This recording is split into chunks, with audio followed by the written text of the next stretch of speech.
76 Main Street in Oswego is where my store has been located for the last 3 years. And the history of the building is it was originally built in the late 1700s, burned down, was rebuilt, and then in the 1800s it burned down again. It has a basement that used to be the ground level, the street level, and so there's actually cobblestones in the basement. This was a wild and woolly town at one time. The house in back of us was a house of negotiable virtue. So there was a lot of personalities and a lot of stories to be told. Now, this is what we know factually, looking at newspaper clippings and pictures of the building and things like that. So that's the facts.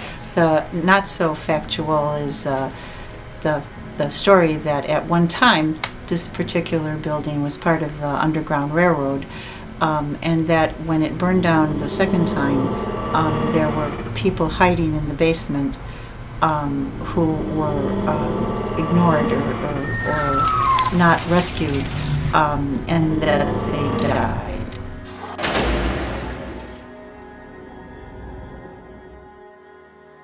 There's been many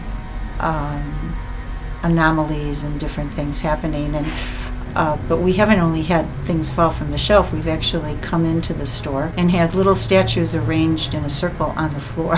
We've also had numerous pictures taken with faces or spirit energy in the background. We've had voices, again, saying different things that were not random but had to do with the exact moment where things were happening. My grandchildren are here quite a bit, and there are certain places where my grandson will go and have an animated conversation. He's 2, but only in those particular places. So he's not prone to do it at home, and he's not prone to do it other places in the store. One is over by a mirror. There was a gentleman who came here from Haiti, and he all of a sudden began to cry and said that one of his brothers died in the basement. We initially concentrated our investigation on the 3 rooms of the basement. We utilized the following equipment: the Paratalk, Melmeter, K2 meter, digital recorder, PSP7 Ghost Box, full spectrum camcorder, monotronic paraspectrum camcorder, and the Paracorder 667. Hi, my name is Art Brendel. I'm here with Rob Veach. We're at the Angel House in Oswego, Illinois, Wednesday, 2:15 p.m., May 11, 2011. We investigated the first room, which had normal electromagnetic fields and normal electrostatic fields. No electronic voice phenomena were recorded, so we concentrated on using the PSP7 Ghost Box combined with using the Paratalk. Because we were located in a deep basement, no FM radio stations were being received by the Ghost Box. So right now I'm communicating with the Paratalk, and I have the PSP7 on also, as you can see here. And I'm recording it with the EVP recorder behind it. So let's step back here. And I'm going to just ask some simple questions again. When I first came down here, I heard a woman's voice that said, "Watch." I don't know what that was. It was pretty clear. If anybody's down here, if they could communicate to me, to us, me and Art. As I said earlier, there's a lot of ways to communicate. There is an EVP recorder there, which is a device that will record your voice. On the right there is a device that will sense if you're near it. So if you go near that device on the right, that box, we can get a response. We can get a response. We can get a response. We've had voices, again, saying different things that were not random, but had to do with the exact moment where things were happening. Careful analysis of the entity response hello was over 4 radio channels, changing at 0.1 seconds. This could not have been a radio station.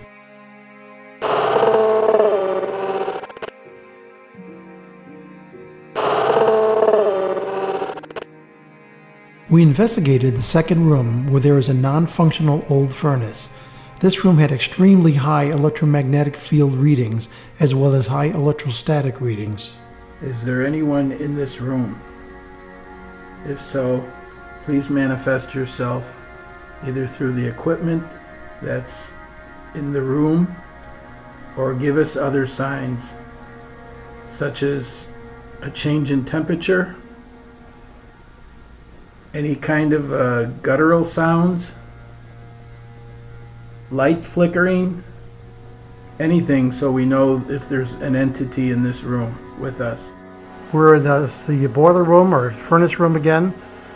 I'm here with Art Brendel and Rob Veach, and we have the ghost box going. Again, we're trying to get any kind of response. We're talking into the Paratalk unit, and we have the PSP7 going, the PSP7 going, the PSP7 going.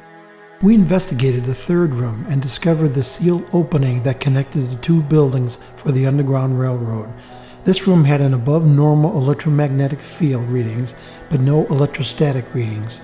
The back room, and it looks like it's a storage room. And right in front of the equipment here is the wall opening where slaves were transported between the two buildings. So it was a way for possibly slaves to get to the other building. Possibly. If you're down here, we mean you no harm, no disrespect. We're just wondering if you could communicate with us, if this is your time to prove that you are here. Many people have been down there, they've had experiences here, they've communicated, they've had some responses. We're here to just validate you, and if you can come forth and give us a sound or a response on these devices, again, don't be afraid of them, they won't hurt you. They're just there to help us communicate with you.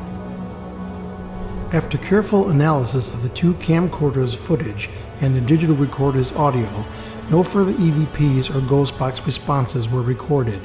We moved the investigation to the first floor. If there's any entities here, you can go by those devices that I'm showing right here. We have Art Brendel, and you can go by that one device on the right there, and you can harness its energy to manifest yourself. There are certain places where my grandson will go and have an animated conversation. He's 2, but only in those particular places. One is over by a mirror. Don't be afraid, we're just trying to communicate. There is a Lakota Indian prayer, Mitako Asin, which is a prayer to petition God on behalf of everyone on earth. I wanted to say this phrase to evoke an entity, but could not remember the words, so I asked Art. What was that word?